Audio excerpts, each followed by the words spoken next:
अगर आप प्रेग्नेंट हो, कंसीव करने का सोच रहे हो, तो ये वीडियो आप लोगों के लिए बहुत इंपॉर्टेंट है, क्योंकि आज मैं आपको वो चीज़ें बताने वाली हूँ जो आपको प्रेगनेंसी के समय बिल्कुल भी नहीं खानी चाहिए। अगर आप इन सारी चीज़ों को खा रहे हो तो मिस कैरेजेस के रिस्क बहुत ज़्यादा बढ़ जाते हैं। प्रेगनेंसी के टाइम गलत चीज़ें खाना सिर्फ आपकी बॉडी के लिए हानिकारक नहीं होगा, बल्कि आपके पेट में पल रहे बच्चे के लिए भी उतना ही ज़्यादा डेंजरस होता है। अगर गलती से मिस कैरेज हुआ तो ब्लीडिंग बहुत ज़्यादा होगी, इन्फेक्शन का रिस्क बहुत ज़्यादा बढ़ जाता है। तो मेक श्योर आप ये वीडियो एंड तक देखें और उन सारी फीमेल फ्रेंड्स को ज़रूर शेयर करें जो अभी प्रेग्नेंट है या कंसीव करने का सोच रही हैं। सबसे पहले नंबर पे आता है पपाया।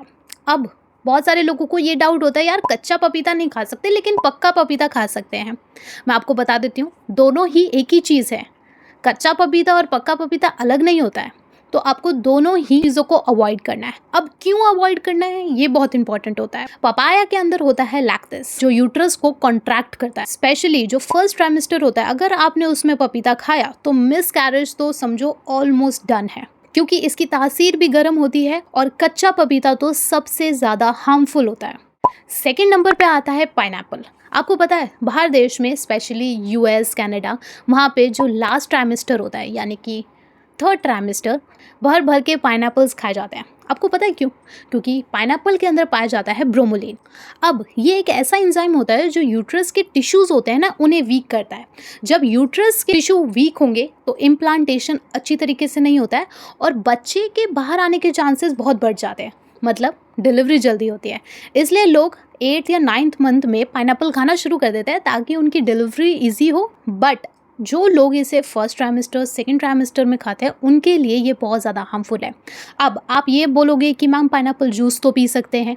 नहीं, पाइनएप्पल का जूस भी नहीं पीना है, पाइनएप्पल रॉ भी नहीं खाना है, क्योंकि ये यूट्रस में बेबी का इम्प्लांटेशन ही नहीं होने देता है। अगर इम्प्लांटेशन ही नहीं होगा तो बेबी कैसे आपके यूट्रस के अंदर रुक करके ग्रो हो पाएगा। थर्ड नंबर पे आता है एलोवेरा जूस, जिसे हम अक्सर ग्लोइंग स्किन के लिए पीते हैं, अच्छी इम्यूनिटी के लिए पीते हैं।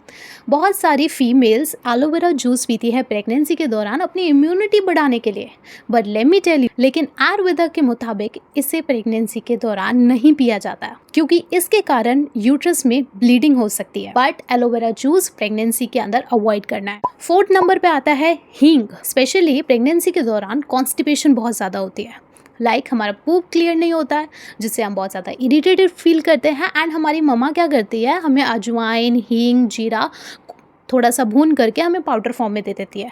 सो प्लीज़ आपको ये नहीं खाना है। ये तीनों ही चीज़ गर्म तासीर के होते हैं। आप अजवाइन ले लो, जीरा ले लो, हींग ले लो कॉन्स्टिपेशन के लिए, और बहुत सारे तरीके हैं जिससे आप कॉन्स्टिपेशन को दूर कर सकते हो। बट ये सारी गर्म तासीर चीज़ें वाली प्रेगनेंसी के बाद पी जाती है। प्रेगनेंसी के बाद यूट्रस के अंदर जितनी भी गंदगी होती है उससे बाहर निकालने के लिए, जो भी एक्स्ट्रा फैट प्रेगनेंसी के समय आ जाता है, जो है वेट गेन हमारा एक्स्ट्रा हो जाता है, उससे हटाने के लिए हम ये सारी चीज़ें पीते हैं। तो फर्स्ट, सेकेंड, थर्ड ट्राइमेस्टर में ये सब चीज़ें कंज्यूम करने से बिल्कुल दूर हटें, और कंज्यूम करना भी है तो अपने डॉक्टर से पहले सलाह लें, तभी कोई एक्शन ले। सो प्लीज़ इन 4 चीज़ों को अवॉइड करें कम से कम पहले 3 महीने तक। उसके बाद अगर आपको इन चीज़ों को कंज्यूम भी करना है, सो पहले अपने डॉक्टर की सलाह ज़रूर लें।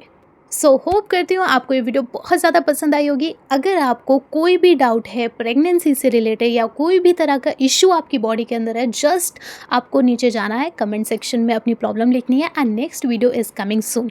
अगर आप चाहते हैं कि मैं एक प्रेगनेंसी के ऊपर पूरी एक सीरीज़ बनाऊँ, तो प्लीज़ आप नीचे प्रेगनेंसी ज़रूर लिखना, जिसमें मैं आपको बता सकूँ कि प्रेग्नेंट कैसे होते हैं, ओव्यूलेशन टाइम कौन सा होता है, बेस्ट टाइम कौन सा इंटरकोर्स करने के लिए, कौन सी चीज़ें खानी चाहिए, कौन सी चीज़ें नहीं खानी चाहिए प्रेगनेंसी में। Everything in detail I am gonna guide you. तो कमेंट में जल्दी से लिख दो। मिलते हैं ऐसी और इन्फॉर्मेटिव वीडियो के साथ। तब तक के लिए राधे राधे, हरे कृष्णा।